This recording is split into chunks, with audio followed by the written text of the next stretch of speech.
So the holidays are over, the decorations are packed away, and for a lot of us, there's this feeling that starts to creep in, right? We call it the January blues. It's that classic post-holiday slump mixed with all this pressure to become a brand new person overnight. Which, makes you wonder, is this whole fresh start thing even real, psychologically speaking? And maybe more importantly, does it actually make us do anything? Do we really follow through on those big, shiny plans we make for ourselves? Okay, so here's how we're going to break it down. First, we'll get into the science of why January can feel so darn tough. Then we'll look at the psychology behind why we're so drawn to making resolutions in the first place. After that, and this is the cool part, we're going to look at some hard data to see what we actually do. And finally, we'll wrap it all up with some smart, science-backed ways to really start the year off right. Right, so before we even touch resolutions, we got to talk about the context. We have to understand the environment we're trying to make these big changes in. And it turns out there is a very real, very biological reason a lot of us feel kind of down in January. The official clinical term for this is seasonal affective disorder, or pretty fittingly, SAD. You've probably heard it called the winter blues, and yeah, research totally confirms it's a real mood disorder that's directly tied to the changing seasons, especially as we get deeper into winter. So what's actually going on in our bodies? Well, it's kind of this triple whammy caused by less sunlight. First, it messes with our internal body clock, our circadian rhythm. Second, it can cause a dip in serotonin, which is that awesome feel-good hormone. And third, our bodies start producing more melatonin, the hormone that makes us sleepy. So yeah, that sluggish, can't get out of bed feeling, that's why. And the research shows this doesn't hit everyone the same way. SAD is actually more common in women, and it usually starts showing up in early adulthood, especially for folks under the age of 30. So, on one hand, our bodies are in this biological battle against the winter gloom. But what's our psychological reaction? Well, we fight back. We get this powerful urge to wipe the slate clean and make a bunch of resolutions. Let's dig into how that works. Psychologists have a really cool name for this. It's called a temporal landmark. Just think of New Year's Day like a big, bright line in the sand. It mentally separates the old you from the potential new you.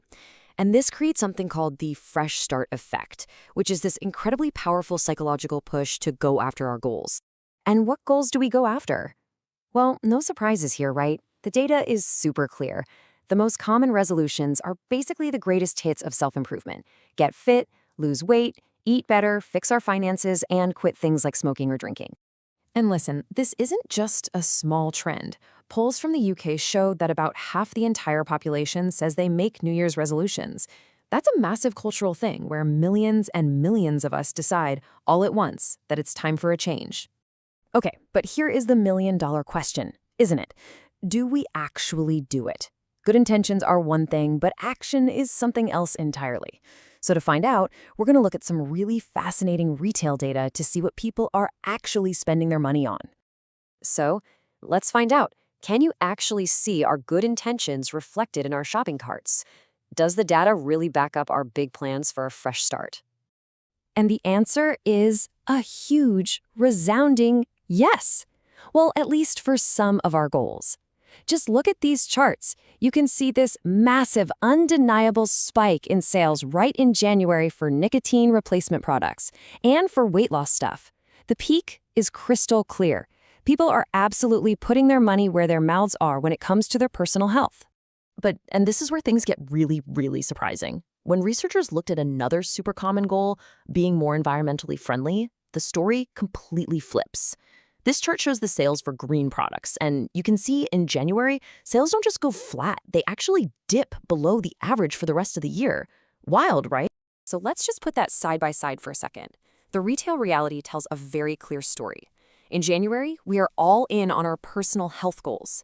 But our good intentions about helping the planet, they just don't translate into purchases.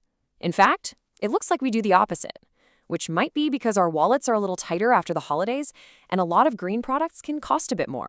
Okay, so we're fighting this biological slump, and our follow-through on our goals is, well, it's a mixed bag. Knowing all this, how can we actually set ourselves up for a better start to the year? One that works with our biology and psychology, not against them. All right, the science gives us a pretty solid playbook here. 5 key strategies. First, get that daylight. It helps reset your body clock. Second, stay active. Even just 20 minutes a day can give you a real endorphin boost. Third, and this is so crucial, Set small, realistic goals that let you build some momentum. Fourth, make sleep a priority. And fifth, connect with people. It's a huge way to fight off those feelings of isolation. And this quote here really just hits the nail on the head. It's not about making some giant, life-changing leap on January 1st. It's about taking small, consistent steps that actually build your confidence and create real, lasting change, without all the stress and disappointment that comes from trying to do way too much, way too soon. And that really brings us full circle, doesn't it? The data shows we're really driven by self-improvement, but the science shows we're also pretty vulnerable in January. So what if we just reframed the whole thing? What if the goal wasn't this massive transformation into a new you, but was simply about being a little bit kinder to the you that's already here? Working with our biology instead of fighting it. It's definitely something to think about.